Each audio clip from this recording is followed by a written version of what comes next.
Hello book lovers, and welcome to or welcome back to Nat Cat's Bookish Cafe. Today I will be doing my August wrap up.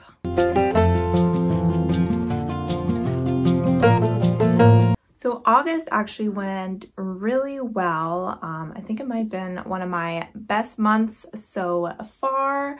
So I'm just gonna go through a couple stats for the month real quick, and then we'll go ahead and get into the reviews. So to start out with, I finished 4 out of 5 of my picks for my Leseren Egedischt TBR game. The one book that I did not read was the contemporary with animals on the cover, which was a book I'm holding upside down. The Honeymooners by Christina Lauren. I will not be carrying this over. I just didn't really prioritize this book, and I'm just not super interested in reading it now, especially that for me summer is kind of over, so you know, it'll just be placed on the shelf again, and hopefully I get to it next summer. And that does mean that when I do my October TBR game, I will need to take one punishment at the beginning. So this month I ended up reading 11 books, which is actually the same as I read last month. I've read 11 books a few times throughout the month. It seems to be a relatively common amount of books for me to read. I also read 7,212 pages, which is about 800 or so more than I read last month. And I listened to 45.38 hours of audiobooks, which is actually only 1 minute less than I did last month. So this month was definitely a lot more reading than the previous month. Rating wise, it also went a lot better. All but one book, which is the first book I will be talking about, were over, or 4 stars and over, which gave me an average rating of 4.35. All right, and without further ado, jumping into my first book, and really the only disappointment of the month. This was a book for my TBR prompt of a romance that is hyped, but I also used it to get a O in alchemy for my Aurelium readathon, and this was a book off of someone's worst of the year TBR, or worst of the year video. I took this off of Booked and Busy, her 2021 worst books, and that is The Spanish Love Deception. And honestly, I have to agree with Booked and Busy that I probably will have this on one of my worst books of the year. I ended up rating this 2 stars, which I personally think was incredibly generous of me. This book is kind of marketed as a enemies to lovers fake dating. I believe a lot of people say that this book was inspired by The Hating Game, which I did not know going into it, but I hated The Hating Game, so I guess I shouldn't be that surprised that I didn't like this book either. We follow Catalina, who is desperately looking for someone to go to her sister's wedding with her after she finds out that her ex is engaged and she doesn't want to show up single. So her office nemesis, who she decided once upon a time she hated him, you know, as usual, one interaction makes the two.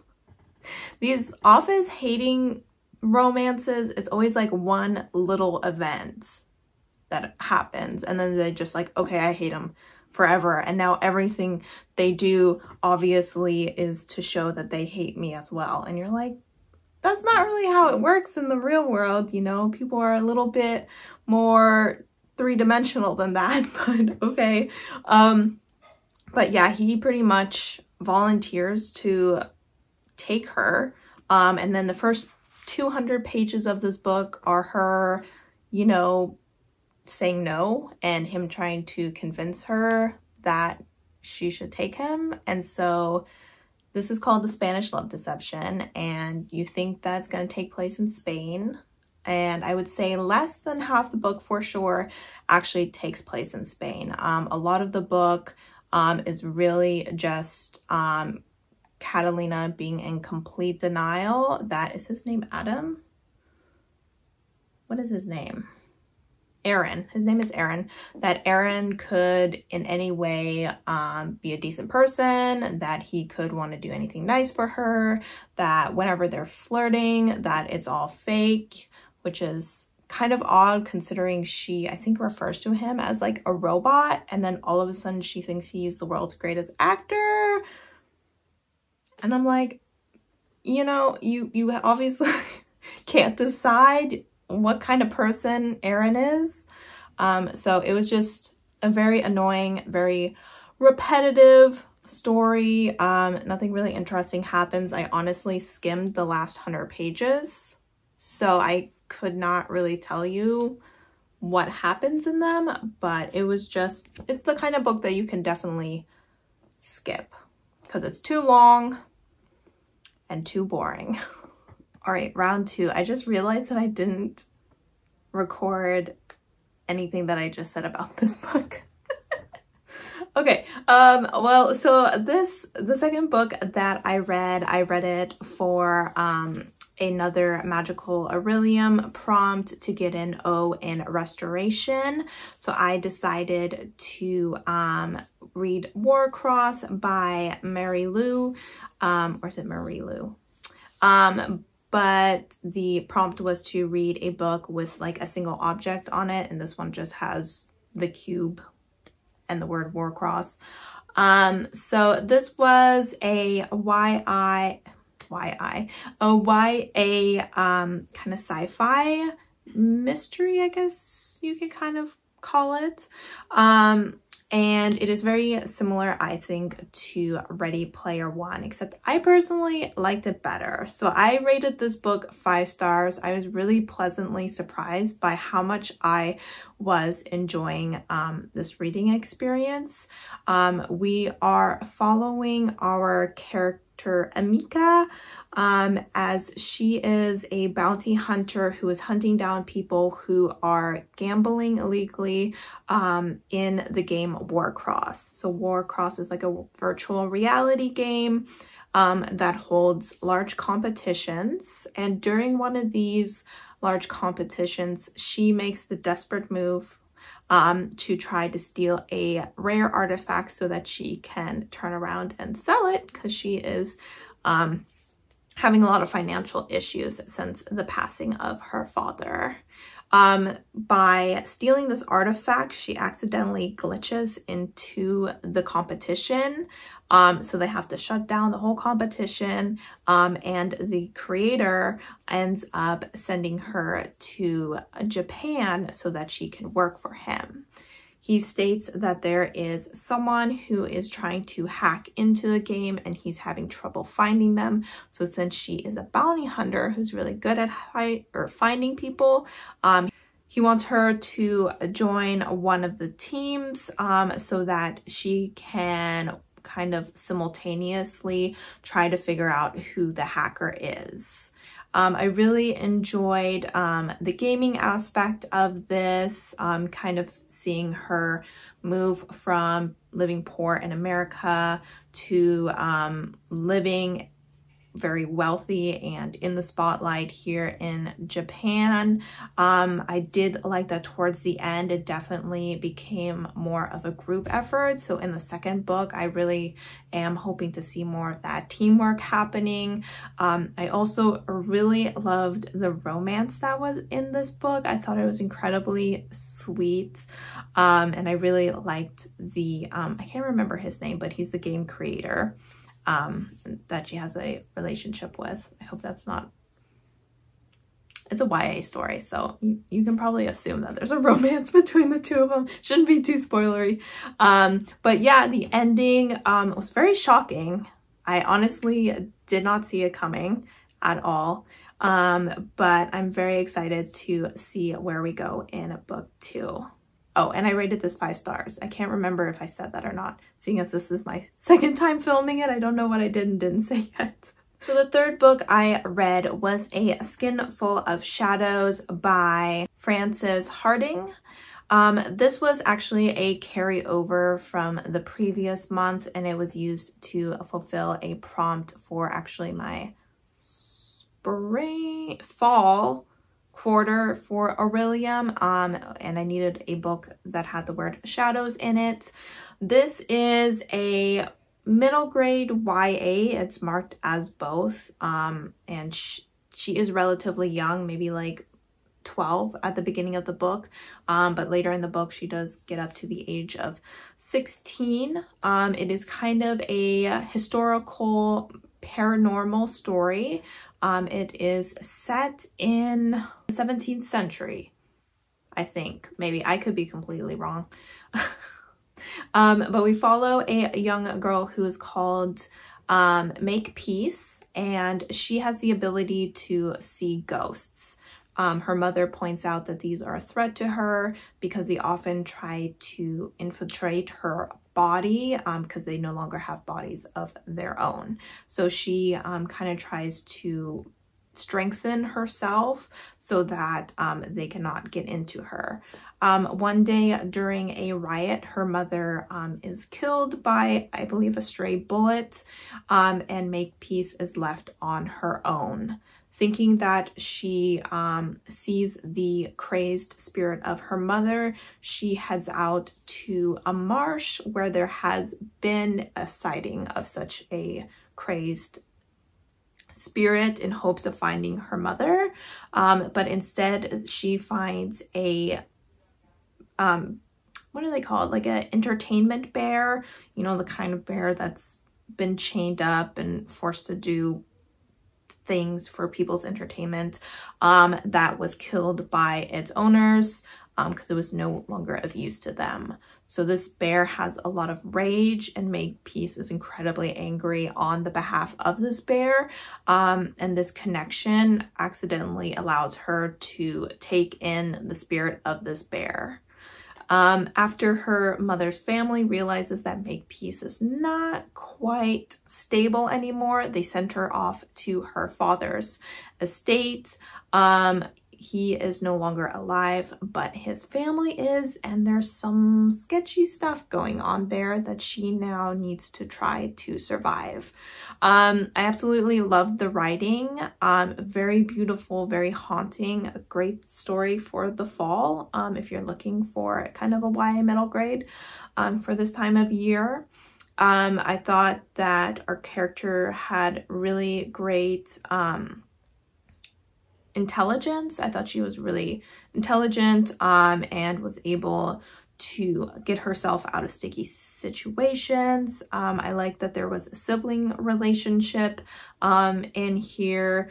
I thought that the kind of Revolution War backdrop was interesting, and once I found out what was going on with the family, I thought it was a really unique concept. So I ended up rating this 4.5 stars and highly recommend it. So the next book is another book off of my TBR, for my TBR game, and it's from the thriller prompt with a word association. The word was resist, and I chose The Passengers by John Marr. This is a sci-fi thriller that follows, I forget how many passengers there are. There was like 7 or 8 passengers, I believe.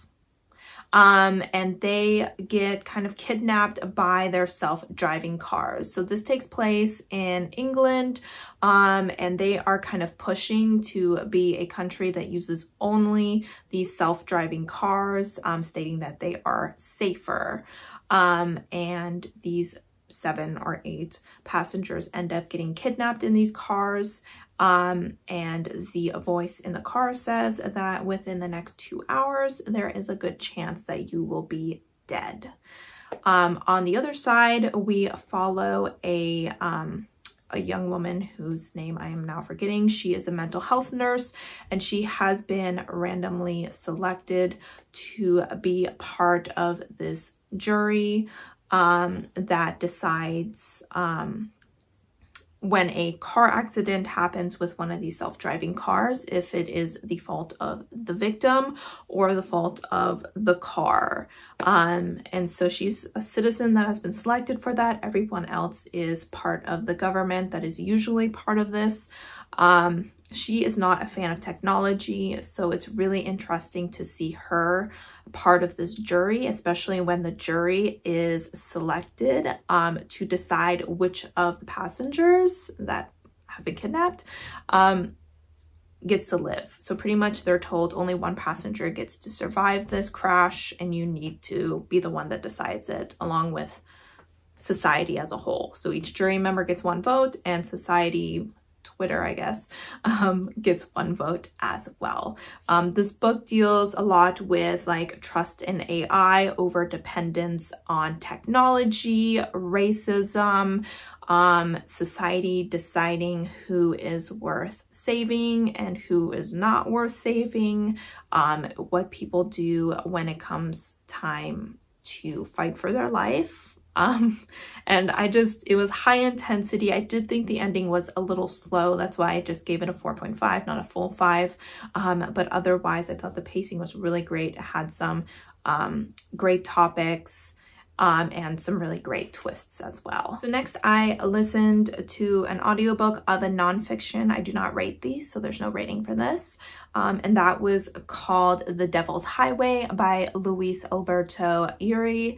This covers the 14 people or men who were crossing into America and did not make it. I believe there's a total of 26, but 14 of them died out in the desert.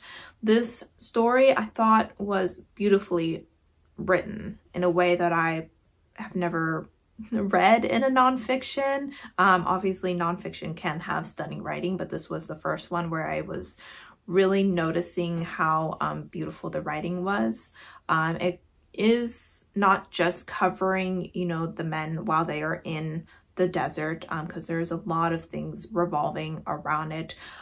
It talks about border control, it talks about coyotes, it talks about why people decide to cross the border, how border crossing has changed a little bit over the years as the border, the way the border is run has changed.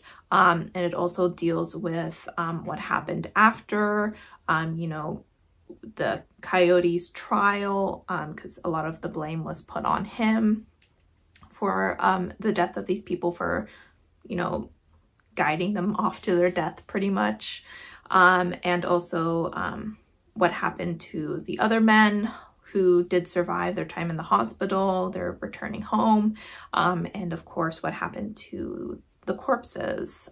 Did they return to their families, or were they, you know, never identified and kind of buried, unknown kind of situation?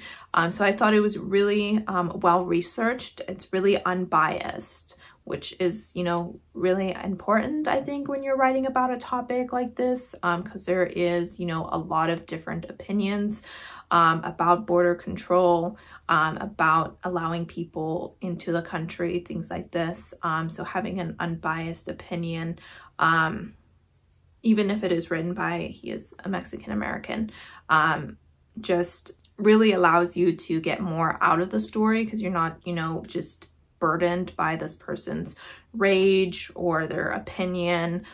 So it was a really educational experience, and I think that everyone should give it a try. Next, I picked up another book from my TBR. This was for when I rolled for a fantasy under 300 pages. This is also fulfilling a prompt for my Aurelium, which was demonology, an O in demonology, which is just to read a fantasy. And I chose Radiance for that by Grace Draven, sorry. So this is a fantasy romance. I guess you could technically kind of call it a monster romance since they are of different species, but he is pretty human in appearance. This has a arranged marriage between our two characters. One is human and one is part of a species that I believe is called the Kai. Their species are more species of the night, and they're an older species, you know, they're more ancient and they used to have magic, though it does seem like that magic has been waning over generations. So there are 3 countries in this area, or kingdoms I should say, and one of the kingdoms has been looking to attack the human kingdom. I guess the 3rd kingdom is also a human kingdom, but they've been looking to attack her kingdom for access to their ports. So the Kai and the humans decide to form a alliance through a marriage in hopes of preventing this war. She is the niece of the king and he is the 2nd prince, but his brother has produced so many heirs that he is never going to see the throne. So they're both considered relatively unimportant. So they're kind of married off for this alliance. They obviously find each other very unattractive because they're from different species. But they really get along. So they become friends instantly. So this marriage works out really well for them. And over time, that friendship grows into something more. They navigate the courts of his kingdom, as well as, you know, the borderlands, because his home is not in his capital. He does not like his mother or his father. So he kind of just lives off along the border, and so we just get to watch her as she tries to integrate herself into Kai society, as she tries to be a good wife. They're very supportive of each other, very sweet. Their communication is excellent. So it was just really great to see such a healthy relationship. I just really enjoyed it. The ending definitely left you with a bit of a cliffhanger to see what's going to happen in the next book. It definitely looks like a time of strife and darkness is on the rise, and we'll have to see how these two go along with that. Hopefully they do really well since they are such a great partnership. I'm sure that they'll be just fine. And I think I forgot to mention, but I rated this 5 stars. Next, I read a book on my Kindle, which I also used for a prompt for my Aurelium classes. It was to get an O in elemental studies. Pretty much I just had to start this book while drinking something. So I started this out with a smoothie, and that is The Electric Air by Victoria Lee. This is the 2nd book, second to The Fever King. It's just a duology, so it's kind of nice to be able to finish a series. So in this story, we follow Noam. He is a refugee who lives outside of one of the nations. Carolina? I don't think it's Carolina, but I'm gonna call it that because I cannot remember the name. So he lives outside of Carolina with his father. His mother has passed away. She committed suicide at one point, and his father is no longer really mentally there anymore. So Noam is kind of working on computers while also kind of trying to like hack into the government to get the money to support the two of them. They live in a post-nuclear war America, but instead of like nuclear weapons, it seems that the weapons were infused with magic, and this has created a magical plague where if it doesn't kill you, you gain magical powers, but it does kill the majority of people. So one day an outbreak of this plague goes through the slums that he's living in, and he is pretty much the sole survivor. Because of the abilities that he gains the interest of Lair, who is pretty much the creator of this nation. He's incredibly old. He's like over 100 years old, but he's using magic to keep himself young. And because Noam has an ability to kind of communicate and control technology, he takes him in as one of his proteges. So Noam agrees to this because he wants to take the government down from the inside for the mistreatment of the refugees, like his father. But he starts to get a little bit confused about what is right and what is wrong, because Lair also agrees that the refugees need to be supported, but his methods are controversial to say the least, and that is what book 2 deals with a lot more. So this book does have some trigger warnings, specifically dealing with like grooming and pedophilia is addressed a lot in this book. So just a heads up for that. Also, you could say kind of like domestic violence is addressed in this book. Of course, the mistreatment of refugees and genocide and political manipulation are big topics of the story. I thought it was incredibly interesting. I did think that the ending was a little bit anticlimactic, which is why I only gave this 4.5 stars. But overall, I just had an incredible time. This is also queer. There's a male-male romance throughout the story that is definitely very angsty and has a lot of ups and downs. So the next audiobook that I listened to was Slewfoot by Brahm. This was a story that I heard about from Riley Marie, so I'll link her channel down below. I think this is now one of her favorite books of all time, and it's not really the kind of story that I pick up often. It's a historical horror, and we follow Abigail or Agatha, something with an A. I'm gonna call her Agatha. I'm sorry if that's not her name. And she was sent to America, or technically even kind of sold to America to become the wife of a man in a Puritan society. So this takes place in the 17th century. So she is married to a man named Edward who treats her really well. He seems to be maybe slightly on the autism spectrum. He doesn't quite understand social cues as much as other people. And his brother takes advantage of that when he tells Edward that he needs to sell their farm to pay off some of his debts because he was failed in tobacco farming. He failed at that. And Agatha was like, absolutely not, Edward. You cannot give him this farm. You have worked so hard. We only have one payment left to him, and then we're good to go.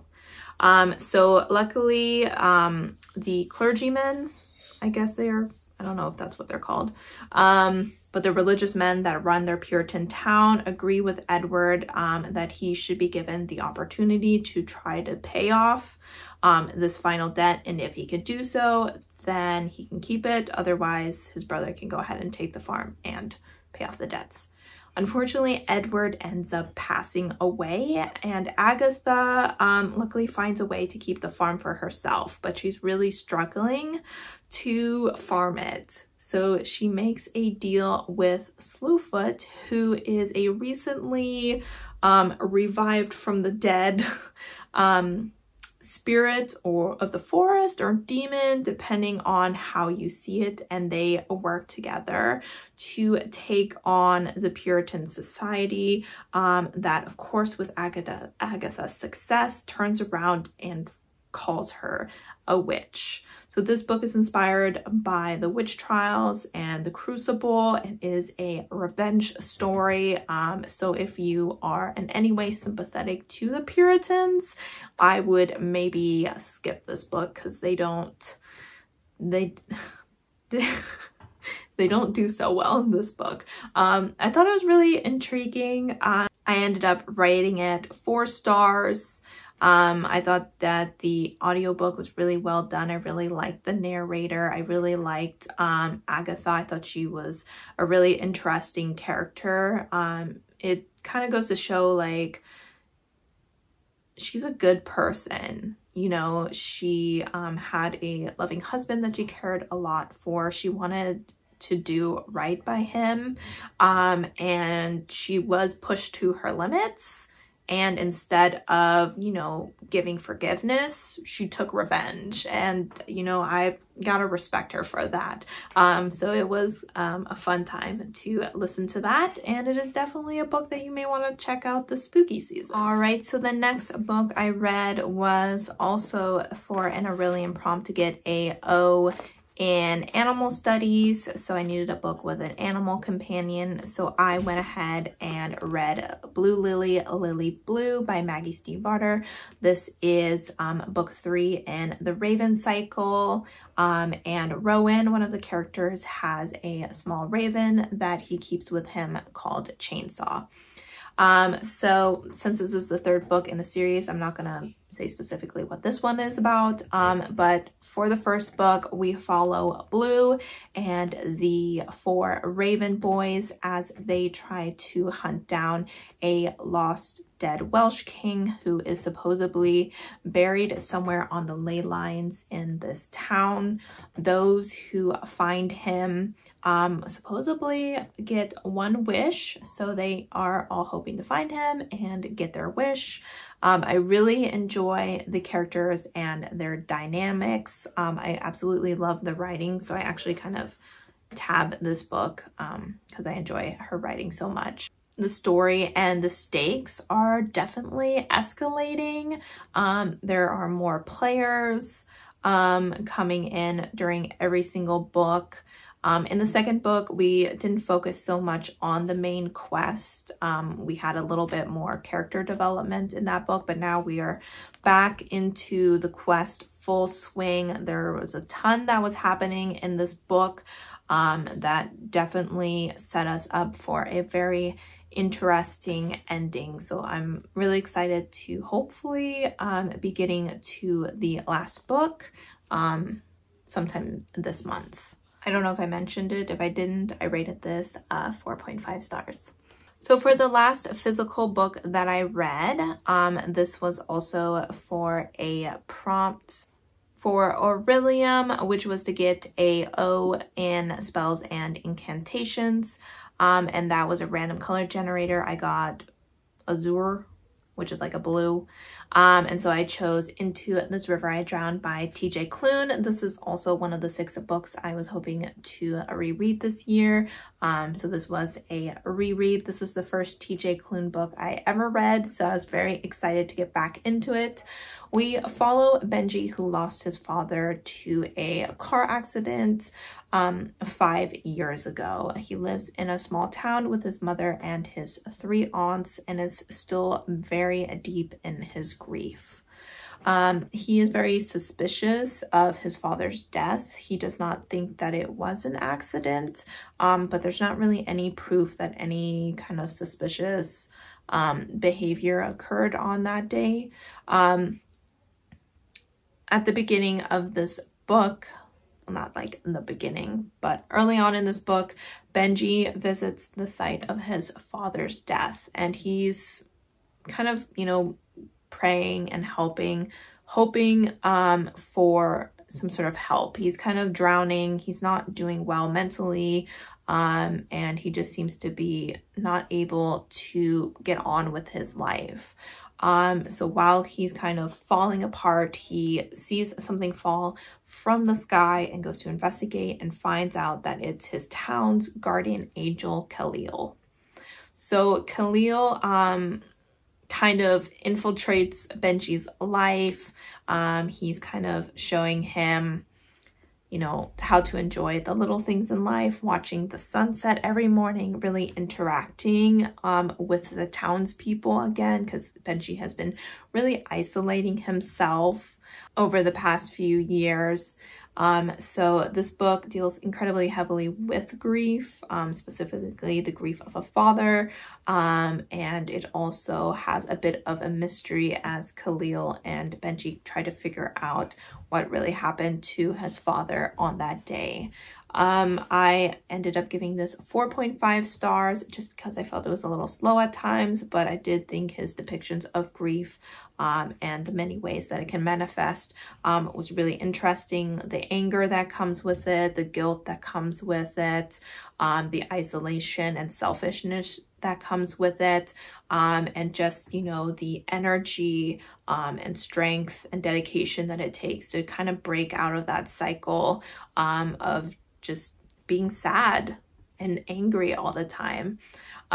So I really think that this is a wonderful read. If you're a fan of TJ Klune and are interested in any of his backlog stuff, I highly suggest this one. I did do a whole vlog on it, and in that vlog I mentioned that in this book there are references to a series that he started. The first book was called Burn, but he discontinued that series. So you may be a little confused and maybe try to find the series, but it's not available. Not even the first book is available. I asked him about it. So just a heads up that there will be some references to a series that you might be like, oh, I want to read that, but it doesn't exist. And it probably never will. So that's a bit of a bummer. All right, and the last book I read was another book from my TBR game, which was a romance audiobook, and I read 7 Days in June by Tia Williams. I ended up giving this audiobook 5 stars, which was so wonderful. I've been having a terrible time with contemporary romance lately. So the fact that I enjoyed this book so much was a relief. I thought her writing was absolutely stunning. I was honestly kind of bummed that I was listening to the audiobook. I wish that I had like my own physical copy so that I could like underline what they were saying. They were saying the most romantic, most beautiful things.